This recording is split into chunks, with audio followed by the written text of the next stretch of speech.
ಜಿಲ್ಲಾಧಿಕಾರಿ ಕಚೇರಿ ಸಂಕೀರ್ಣ ಪ್ರಜಾಸೌಧದ ಮುಂಭಾಗ ದಿನವಿಡೀ ಪ್ರತಿಭಟನೆ ಮಾಡುವಂತಿಲ್ಲ. ಅದು ಇಲಾಖೆಗಳ ಸುಗಮ ಕಾರ್ಯನಿರ್ವಹಣೆಗೆ ತೊಡಕಾಗುತ್ತದೆ. ಆದರೆ ಮನವಿ ನೀಡಿದರೆ ಸ್ವೀಕರಿಸಬಹುದು ಎಂದು ಜಿಲ್ಲಾಧಿಕಾರಿ ದರ್ಶನ್ HV ಅವರು ಹೇಳಿದರು. ಜಿಲ್ಲಾಧಿಕಾರಿ ಕಚೇರಿ ಸಂಕೀರ್ಣ ಪ್ರಜಾಸೌಧದ ಮುಂಭಾಗ ದಿನವಿಡೀ ಪ್ರತಿಭಟನೆ ಮಾಡುವಂತಿಲ್ಲ. ಅದು ಇಲಾಖೆಗಳ ಸುಗಮ ಕಾರ್ಯನಿರ್ವಹಣೆಗೆ ತೊಡಕಾಗುತ್ತದೆ. ಆದರೆ ಮನವಿ ನೀಡಿದ್ರೆ ಸ್ವೀಕರಿಸಬಹುದು ಎಂದು ಜಿಲ್ಲಾಧಿಕಾರಿ ದರ್ಶನ್ HV ಅವರು ಹೇಳಿದರು. ತಮ್ಮ ಕಚೇರಿಯ ಸಭಾಂಗಣದಲ್ಲಿ ರೈತರ ಸಮಸ್ಯೆಗಳ ಕುರಿತು ಕರೆಯಲಾದ ಸಭೆಯಲ್ಲಿ ಮಾತನಾಡಿದರು. ರೈತರ ಪ್ರತಿನಿಧಿಗಳಲ್ಲಿ ಕೆಲವರು ನಮಗೆ ಮೂಲಭೂತವಾಗಿ ಯಾವುದೇ ವಿಚಾರಗಳ ಕುರಿತು ಪ್ರತಿಭಟನೆಗೂ ಈಗ ಅವಕಾಶವಿಲ್ಲದಾಗಿದೆ.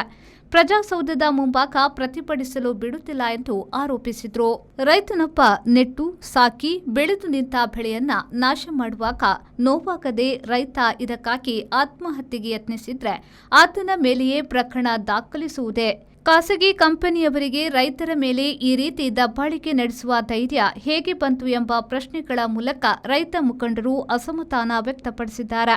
ನಿಡ್ಡೋಡಿಯಲ್ಲಿ ಸ್ಟರ್ಲೈಟ್ ಕಂಪನಿಯವರು 400 kV ವಿದ್ಯುತ್ ಕಾಮಗಾರಿಯ ಸಂದರ್ಭ ಕೃಷಿ ಭೂಮಿಯಲ್ಲಿ ಕೃಷಿ ನಾಶಪಡಿಸಿದ ಪ್ರಕರಣವನ್ನು ಉಲ್ಲೇಖಿಸಿ ರೈತ ಮುಖಂಡರು ತೀವ್ರ ಆಕ್ಷೇಪ ವ್ಯಕ್ತಪಡಿಸಿದರು. ಬನ್ನಿ ಆರಾಮಾಗಿ ಮಾಡಿ, ನಿಮ್ದು ಪ್ರತಿಭಟನೆ ರೀತಿ ಮಾಡ್ಕೊಂಡು 5-10-15 ನಿಮಿಷ ಕೊಡಿ, ನಿಮ್ಗೆ ಏನು ಇದರಲ್ಲಿದೆ ಕೊಡಿ, ನಾವು ಮನವಿ ಹೋಗ್ತೀವಿ ಹೋಗ್ತೇವೆ. ಬಟ್ ಅಲ್ಲೇ ಕೂರ್ತೀವಿ, ಇಡೀ ದಿನ ನಾವು ಅಲ್ಲೇ ಇದು ಮಾಡ್ತೀವಿ ಅನ್ನೋದಕ್ಕೆ ಈ DC ಆಫೀಸಲ್ಲಿ ಹಿಂದೆನೂ ಕೊಟ್ಟಿಲ್ಲ. ನಾನು ಕೂಡ ಇವಾಗ ಇದು ಮಾಡಿ ನಿಮಗೆ ಪ್ರತಿಭಟನೆ ಮಾಡೋದಕ್ಕೆ ಬೇಕು ದಿನಗಟ್ಟಲೆ ಇರೋದ್ರೆ ನಾನು ಹತ್ರ ಇದು ಮಾಡೋದು ಡೆಸಿಗ್ನೇಟೆಡ್ ಪ್ಲೇಸ್ ಕೊಡ್ತೀವಿ. ಅಲ್ಲಿ ಇದೆ, ಅಲ್ಲಿ ನೀವು ಮಾಡ್ಕೊಂಡು ಬಟ್ DC ಆಫೀಸ್ ಮುಂದೆನೇ ಮಾಡಬೇಕು ಅನ್ನೋದು ಇದಕ್ಕೆ ಬಹಳಷ್ಟು ಒಂದು ಇರೋದು. ಎರಡನೇ ಬ್ಯಾಂಕಿನ ಬಗ್ಗೆ ತಾವು ಇದು ಮಾತಾಡಿದ್ವಿ. ಬ್ಯಾಂಕಿನ ಬಗ್ಗೆ ನಾನು ಜಿಲ್ಲಾಧಿಕಾರಿಯಾಗಿ ಜಾಸ್ತಿ ಮಾತಾಡೋದಕ್ಕೆ ಬರಲ್ಲ. ಏನಾದ್ರು ಪರ್ಟಿಕ್ಯುಲರ್ ಇಶ್ಯೂ ಇದೆ, ಇವ್ರು ಹೇಗೆ ಹೇಳೋದು ಅಥವಾ ಅವ್ರದ್ದು ಇದರಲ್ಲಿ ಹೇಗೆ ಬಂದು ಕೋಆಪರೇಟಿವ್ ಇದರಲ್ಲಿ ಪರ್ಟಿಕ್ಯುಲರ್ ಇಶ್ಯೂ ಇರ್ತವಲ್ಲ. ಬ್ಯಾಂಕಿಂದು ಎಲ್ಲ ಸರಿನೂ ಕಂಪ್ಲೇಂಟ್ಸು ನನ್ನ ಆಫೀಸ್ ನಾನು ನೋಡೋದು. FIR ಆಗಿರುವಂಥದ್ದು ನೋಡ್ತೀವಿ, ಸಾಲ ಕೊಡದಲ್ಲೇ ಇರುವಂಥದ್ದು ನೋಡ್ತೀವಿ, ರೈತರದ್ದು ಯಾಕೆ ಸಬ್ಸಿಡಿ ಹೋಗ್ತಾ ಇಲ್ಲ ಅಂತ ನೋಡ್ತೀವಿ, ಒಬ್ಬ ರೈತರ ಲೋನ್ ಅಪ್ಲೈ ಮಾಡಿದ್ರೆ ಯಾಕೆ ಬಂದಿಲ್ಲ ಅಂತ CO ಅಧ್ಯಕ್ಷತೆಯಲ್ಲಿ ನೋಡ್ತೀವಿ, ಡಿಸ್ಟಿಕ್ ಲೀಡ್ ಬ್ಯಾಂಕ್ ಮ್ಯಾನೇಜರ್ ಇದರಲ್ಲಿ ಎಲ್ಲ ಬ್ಯಾಂಕಿಂಗ್ ಇರೋದು ನಮ್ಮ ಅಧ್ಯಕ್ಷತೆಯಲ್ಲಿ ನಾವು ನೋಡ್ತೀವಿ. ನಿಮ್ದು ಕಂಪ್ಲೇಂಟ್ಸ್ ಏನೇನಿದೆ ಇದನ್ನ ಹೇಳಿ. ನಾವು ಜನರಲ್ ಆಗಿ ನಾನು ಮಾತಾಡೋದಕ್ಕೆ ಇಷ್ಟಪಡಲ್ಲ. ಅದು ನಿಮ್ದು ಸಮಯ ಎಷ್ಟು, ನಮ್ಮದು ಸಮಯ ವೇಸ್ಟ್ ಆಗ್ತದೆ. ಪರ್ಟಿಕ್ಯುಲರ್ ಆಗಿ 20, 30, 40 ಎಷ್ಟು ಕಂಪ್ಲೇಂಟ್ ಇದೆ ಕೊಡಿ, ನಾವು ನೋಡ್ತೀವಿ. ಬಟ್ ಜನರಲ್ ಆಗಿ ಇದು ಮಾಡಿದ್ರೆ ನಾನು ಅದನ್ನ ಹೇಳೋದಕ್ಕೂ ಕಷ್ಟ ಆಗ್ತದೆ. 21 ಗ್ರಾಮಗಳಲ್ಲಿ 400 kV ವಿದ್ಯುತ್ ಲೈನ್ ಹಾದು ಹೋಗ್ತಿದೆ. ಕೃಷಿ ಭೂಮಿ ನಾಶವಾಗ್ತಿದೆ. ಈ ಬಗ್ಗೆ ಜಿಲ್ಲಾಡಳಿತ ರೈತರ ಸಮಸ್ಯೆಗಳ ಬಗ್ಗೆ ಕಂಪನಿಯ ಜೊತೆ ಮಾತುಕತೆ ನಡೆಸುವ ಸೌಜನ್ಯ ತೋರಿಸಬೇಕು ಎಂದು ಇನ್ನೋರ್ವ ರೈತ ಮುಖಂಡ ಜಿಲ್ಲಾಡಳಿತವನ್ನ ಆಗ್ರಹಿಸಿದರು.